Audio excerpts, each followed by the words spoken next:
Ever wondered who really runs the Philippines economy? It's not the tycoons you see in the news, but women running billion-dollar empires while staying out of the headlines. From pharmacy queens to retail visionaries, these are the hidden power players reshaping the nation's wealth. Stick till the end, because you'll be shocked to find out who's at number 1.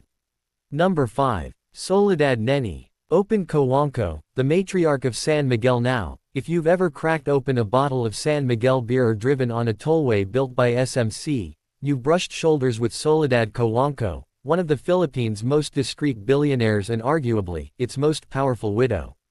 But here's where her story takes a wild turn. Soledad's late husband, Eduardo Danding Cojuangco Jr., was no ordinary businessman. He was a titan, part politician, part industrialist, and part myth.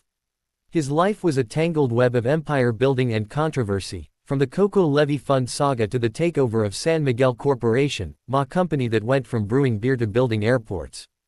But after his passing in 2020, Soledad became the Cojuangco family's matriarch, the steady hand behind a 1.5 trillion peso empire that touches nearly every Filipino life.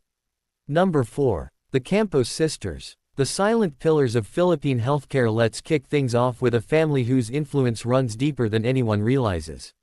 If you've ever popped a paracetamol, treated a cough, or stocked up on vitamins in the Philippines, there are high chances you've unknowingly handed a few pesos to the Campos dynasty. The story began in 1945 when Jose Yao Campos co-founded United Laboratories, or Unilab, with a dream that medicine shouldn't be a luxury. He started with a tiny pharmacy in post-war Manila, a time when penicillin was rarer than gold, and turned it into a pharmaceutical powerhouse that now controls a quarter of the entire Philippine drug market. Number 3. Betty Yong, the queen of instant noodles.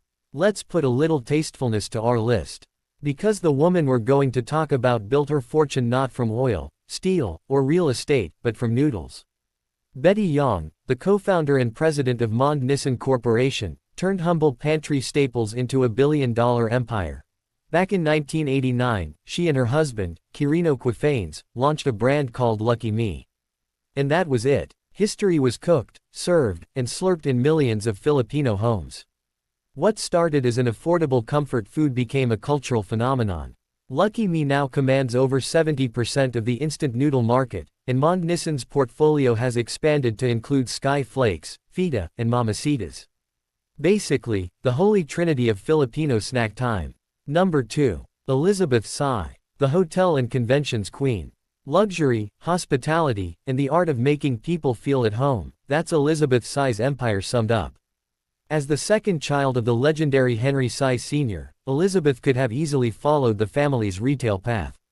But she chose to chart her own, one rooted in elegance and experience.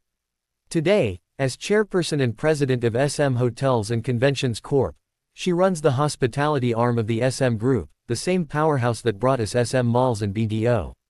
Her portfolio is dazzling. Think Conrad Manila, with its glass hull gleaming like a cruise ship on Manila Bay. The Tall Vista Hotel, a heritage landmark reborn under her watch.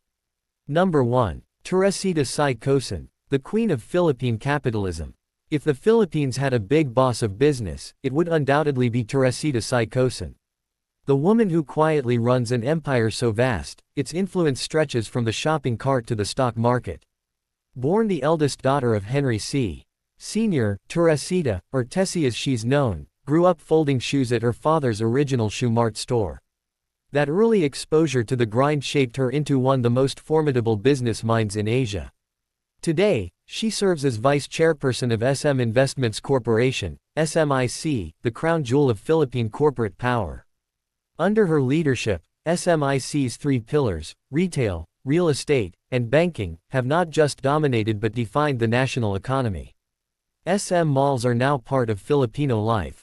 BDO Unibank is the largest bank in the country, and SM Prime Holdings is one of the most valuable property firms in Southeast Asia. And there you have it, the 5 richest women from the Philippines. Which one of these females fascinated you the most? Let us know in the comments, and for more such peeks into the lives of the rich, take a look at our channel.